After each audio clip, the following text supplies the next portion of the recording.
Greetings.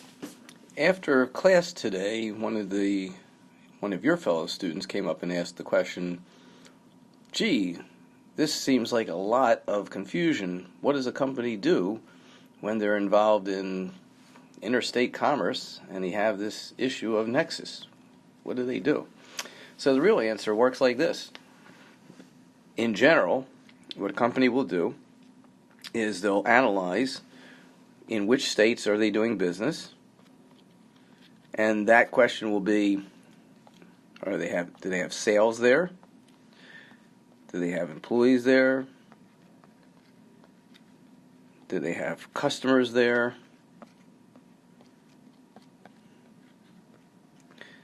Do they have assets there? They'll just ask all the questions. Where are they? And what do they have in each individual state? What's their connection?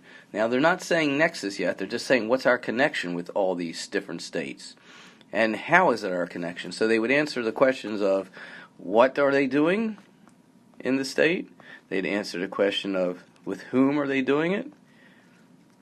They'd have the question of, how are they doing it? And when?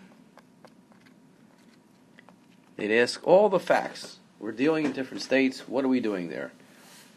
And then, armed with all that information, they'll give it to the tax department, and the tax department will start researching each individual state for the rules of that state when it comes to the real word, I should say, nexus.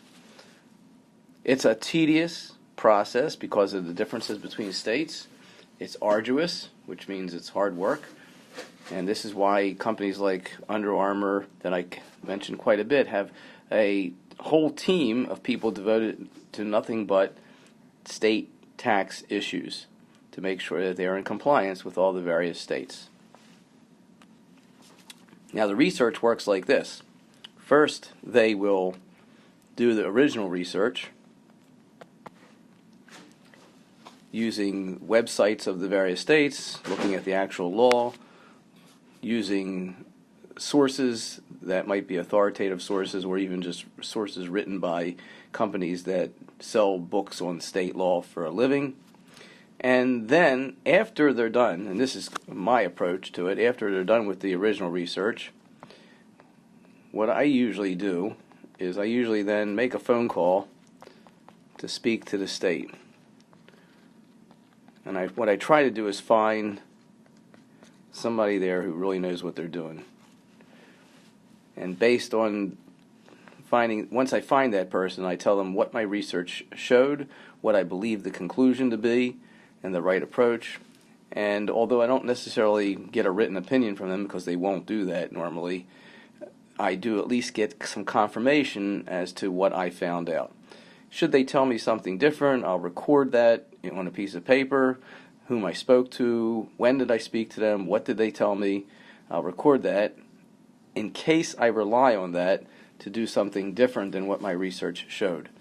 Oftentimes, if I get a different answer than my conclusion, I'll call back one day and try to find someone else to speak to, if there is somebody else there. Sometimes these states have only one or two people handling a certain area of tax law in the state, so sometimes you just get the same person, but I'll try to find someone else just to get confirmation that I'm getting the right answer.